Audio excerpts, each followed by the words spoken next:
हादसा कैसे हुआ? गगनप्रीत गगनप्रीत इतने दूर हॉस्पिटल क्यों लेकर गए? गगनप्रीत हादसा कैसे हुआ? गगनप्रीत ये घटना 2 मिनट का एक्सीडेंट नहीं है, ये 1.5-2 घंटे की एक गाथा है। It's like an episode of couple of hours. Accident होते ही उस टाइम पे डिसीजन ले लेना कि कहाँ लेके जाना है, कहाँ नहीं लेके जाना, वो अनकॉन्ट्रोवर्टेड फैक्ट है। जितना अनफॉर्चुनेट जो मेरे क्लाइंट के फैमिली में हो चुका है, उससे ज़्यादा कुछ अनफॉर्चुनेट ना हो।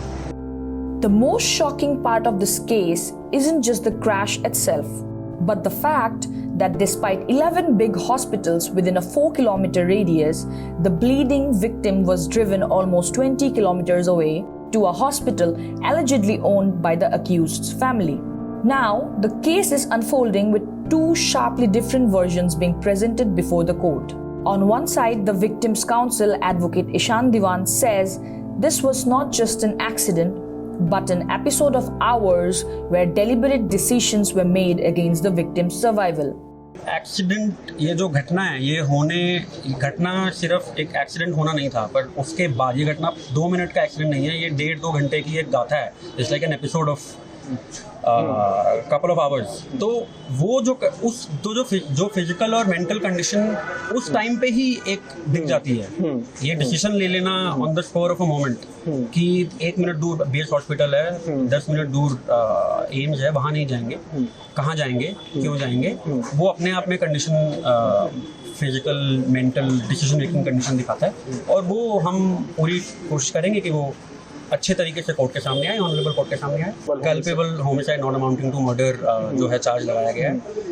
उससे ज़्यादा कुछ बनता है नहीं बनता है, अगेन मैं मीडिया के सामने नहीं बोलूँगा, मैं कोर्ट के सामने बोलूँगा और क्या बनता है रहेगा। क्योंकि अभी की स्टेज ऐसी है कि परिवार का तो पूरा ध्यान जो परिवार के मेंबर बचे हैं उनका देख रेख करने में है। क्योंकि of course we all know the wife of the deceased still she suffered heavy injuries and she still in the hospital from what I understand. और परसों ही सुनवाई होगी, जेसी एक्सटेंड भी हो सकती है, वो उस दिन देखेंगे। हम तो बेल अपोज करेंगे, स्टेट भी we are full bail oppose करेंगे।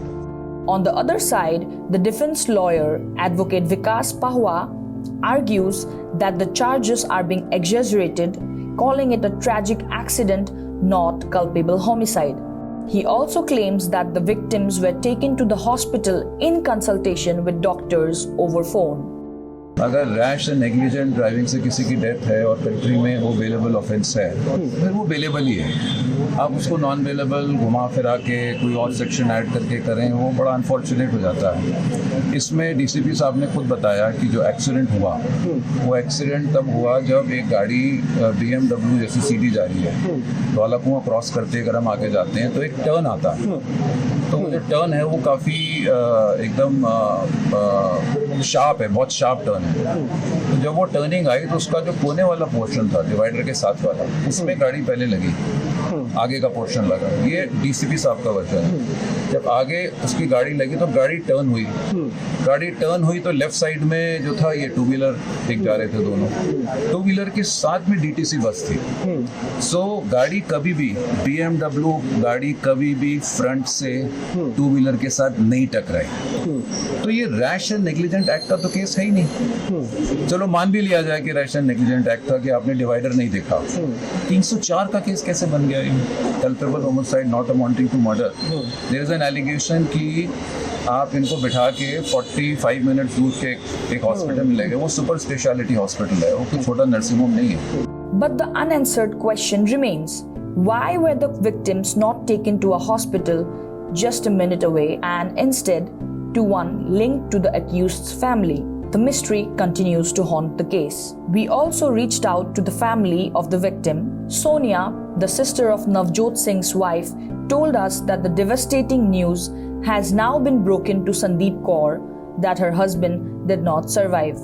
We could hear wailing and heartbreak on the other side of the line. For now, the family is not in a position to speak to the media, as the accused, Gagandeep Kaur, remains in judicial custody for 2 days and her bail plea comes up next. The court will have to weigh these conflicting narratives against the backdrop of a family torn apart.